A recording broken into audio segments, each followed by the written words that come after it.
একটি ঘন জঙ্গলে বাস করত অনেক প্রাণী। বাঘ, খরগোশ, টুনটুনি পাখি এবং বক সবাই একসাথে শান্তিপূর্ণভাবে বাস করত। তবে বাঘ ছিল জঙ্গলের রাজা। তার স্বভাব ছিল একটু রাগী, আর তার শক্তি নিয়ে কেউ তর্ক করত না।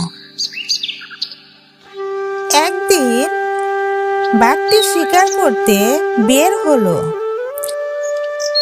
সে একটি বক দেখলো এবং বলল, তুমি আমার জন্য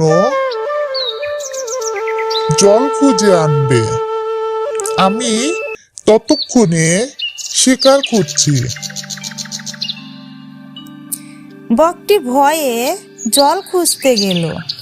অন্যদিকে খরগোশ ও টুনটুনি পাখি সব দেখে ভাবলো, বাঘের এত অহংকার ভালো নয়, আমরা একে একটা শিক্ষা দিব।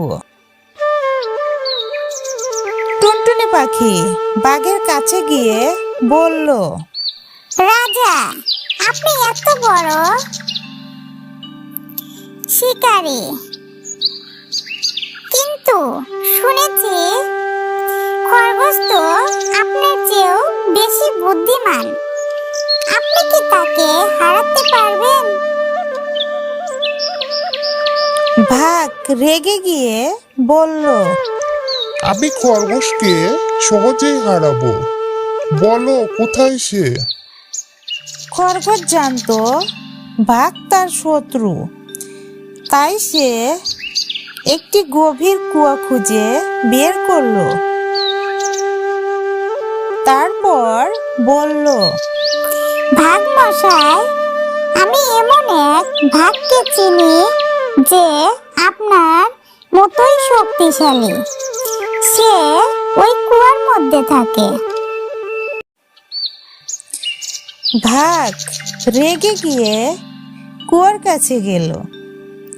সে কুয়ায় উকি দিল এবং নিজের প্রতিচ্ছবি দেখে বলল এবং নিজের প্রতিচ্ছবি দেখে ভাবলো এটা সেই বাঘ। সে চিৎকার করে বলল, তুমি কে? কে তুমি? আমার জায়গায় তুমি কিভাবে এলে? কুয়ার ভিতরের প্রতিধ্বনি ফিরে এলো। তুমি কে? কে তুমি? আমার জায়গায় তুমি কিভাবে এলে? বাঘ রেগে লাফ দিল এবং কুয়ার পানিতে পড়ে গেল। এই গল্পের শিক্ষণীয় কথা হলো, সবাই মিলে খুশি হয়ে বলল, বুদ্ধি দিয়ে শক্তিকেও হারানো যায়, অহংকারের ফল কখনো ভালো হয় না। আর সেই দিন থেকে জঙ্গল শান্তিতে পূর্ণ হয়ে গেল।